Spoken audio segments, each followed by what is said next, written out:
Die Trends und Bands. Earthquake here in LA, and of course the real extra time. I did all right last record and tour, so I had a chance to take more time, so I just wrote more stuff.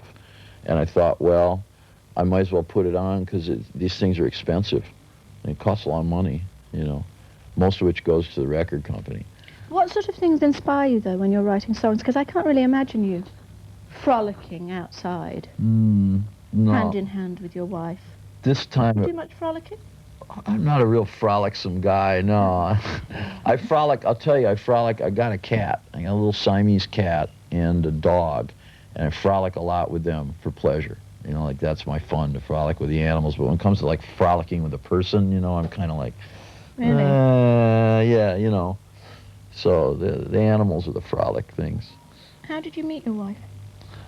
She was in either the front row or the second row at one of my shows about 10 years ago. Really? Yeah, in Tokyo.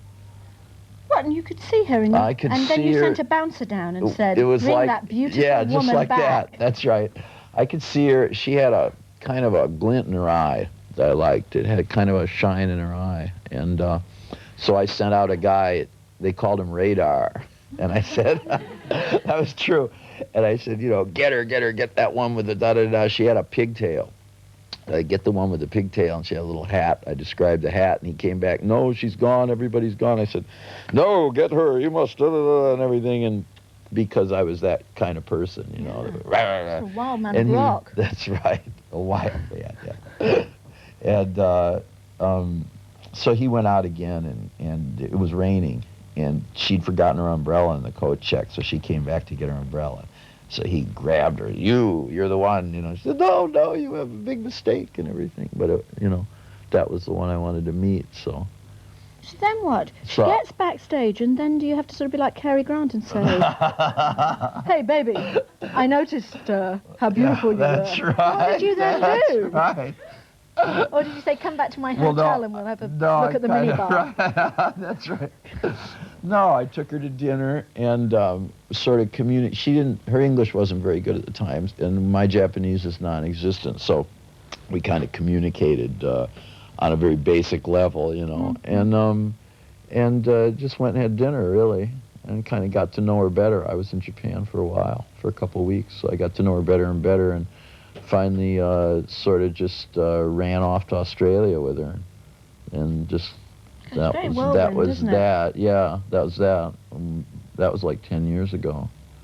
Because whenever I read interviews, it always sounds as though she's kind of like Mary Magdalene, and she sort of saved you from being a bit of a wrecked person. No, I was like, she got a bit cross about all I was a bit wrecked at the time, but I kind of knew it, and so it was like I was looking to make a change, you know. So I sort of said, hey, would you like to hang out while I de-wreck, you know, for a while? Kind of like that. So it was like that more, you know. It wasn't so much that she had to persuade you into No, not at all. No, it's not, you know, neither of us are particularly like, you know, we don't have like radiant halos or some stuff like that.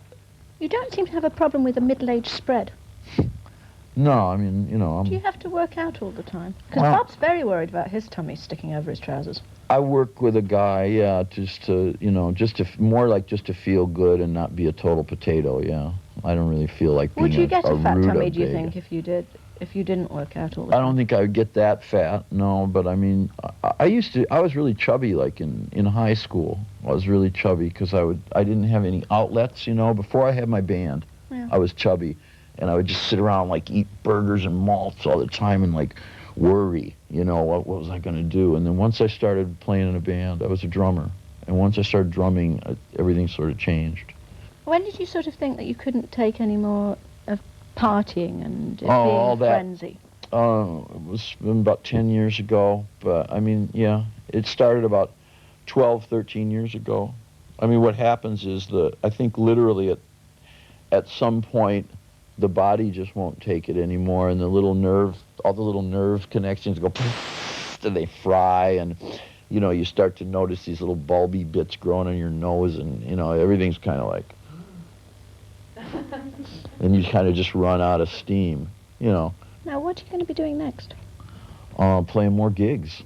Really? I'm going to go to the continent and play there. Basically, I'm just going to keep playing like sort of life and growth and everything like that stops, and I just either play gigs or chat a bunch of rubbish, just talk and basically go, hey, I've got a new record, for the rest of this year, and then when that's over with, I'll probably resume reading books or something. Is it true you garden? Yes, I love to garden.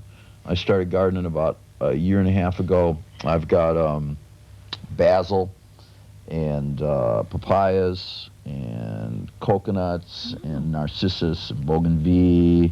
Oh, it sounds And very nice. I got a little pomegranate tree. It's all little stuff because it's a new garden. It was just started. So it's exotic, isn't it? It's and really, you in the yeah, middle of it like this orchid.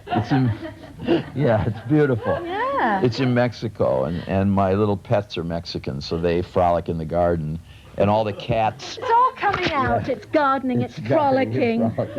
That's what I do. I real drinking nectar out of your wife's bra. That's right. Wow. And all the cats in the neighborhood come over to hang out in my garden because there's a lot of shade. So they all come and say, let's go to Iggy's. It's been so lovely to be on the bed with you. Thank you. Why are you laughing? It has. It's made my pulse race. My head feels quite sweaty. I feel a little numb. That's nice. I've been kind of liking it, too. It's been nice here. It's been wonderful. Yeah. And now we have our question about the clip. The question is, what happens next? But remember... Don't phone, it's just for fun. Castle. Well, he just goes in the gym.